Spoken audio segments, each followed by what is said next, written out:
Hello नमस्कार everyone, मेरा नाम डॉक्टर महिमा है। मैं आपका स्वागत करती हूँ भारत होम्योपैथी में एंड आई होप आप सब ठीक होंगे, हेल्दी होंगे। सो आज हम इस वीडियो में बात करेंगे ओवेरियन सिस्ट के बारे में कि ओवेरियन सिस्ट कैसे बनती है। आपको मालूम होना चाहिए कि ओवेरियन सिस्ट से एग्जैक्टली मेरा क्या मतलब होता है, कि कैसे आपकी अंडाशय में गांठें बन जाती हैं।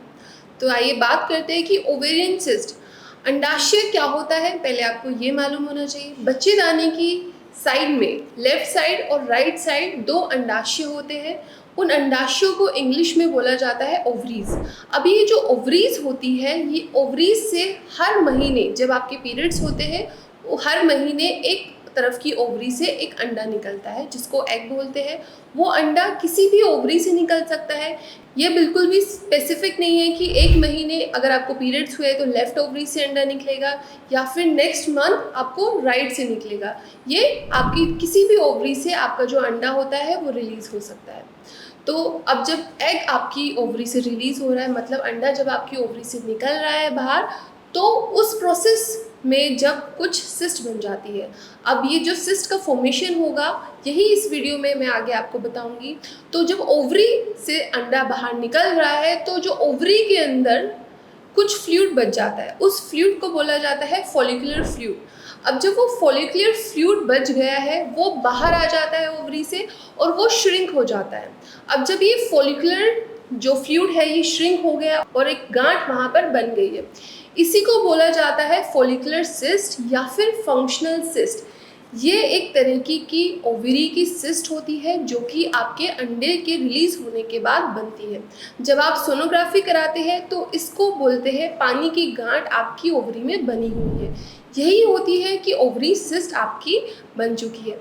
अब ये जो ओवरी सिस्ट है ये कितनी भी छोटी हो सकती है और मैक्सिमम बड़ी भी हो सकती है। अब ये जो ओवरी की सिस्ट है, अगर इसका साइज 7 सेंटीमीटर तक हो जाता है तो 7 सेंटीमीटर तक इजीली ये खुद पर डाइल्यूट हो जाती है, मतलब ये खुद पर ठीक हो सकती है। बट अगर आपकी ओवरी की सिस्ट 7 सेंटीमीटर से बड़ी हो रही है तो उस टाइम पे आपको ट्रीटमेंट लेने की ज़रूरत है, और उससे भी पहले आपको ट्रीटमेंट लेने की ज़रूरत है।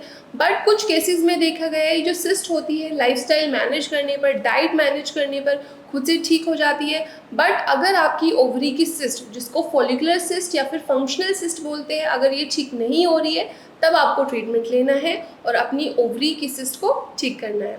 अब जो सेकेंड टाइप की सिस्ट होती है वो होती है कॉर्पस ल्यूटियम की सिस्ट। अब आप ये मुझसे पूछेंगे कि कॉर्पस ल्यूटियम की सिस्ट कैसे बनती है और ये कॉर्पस ल्यूटियम की सिस्ट का नाम क्या होता है।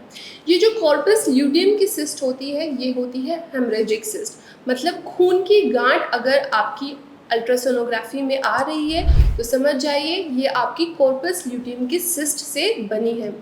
अब मैं आपको बताने जाने वाली हूँ कि हेमरेजिक गांठ मतलब हेमरेजिक सिस्ट कैसे आपकी ओवरी में बनती है। जब आपकी ओवरी से एग रिलीज हो जाता है और फॉलिकुलर जो फ्लूइड है वो भी रिलीज हो गया, अब उसके अंदर बचता है कॉर्पस ल्यूटियम।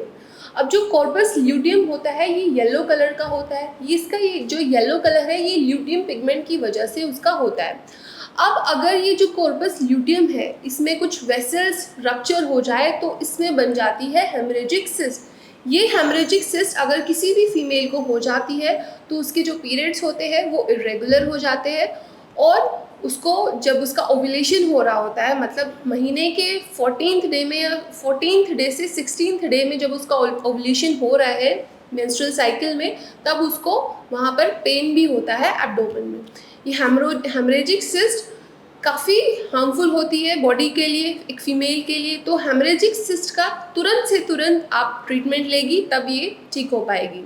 तो हेमरेजिक सिस्ट और जो फॉलिकुलर सिस्ट जिसको पानी वाली गांठ बोलते हैं, ये अल्ट्रासोनोग्राफी में बिल्कुल अलग अलग दिखती है। पानी वाली गांठ अल्ट्रासोनोग्राफी में अलग दिखेगी और हेमरेजिक सिस्ट अलग दिखेगी। इनका ट्रीटमेंट भी अलग तरीके से होता है।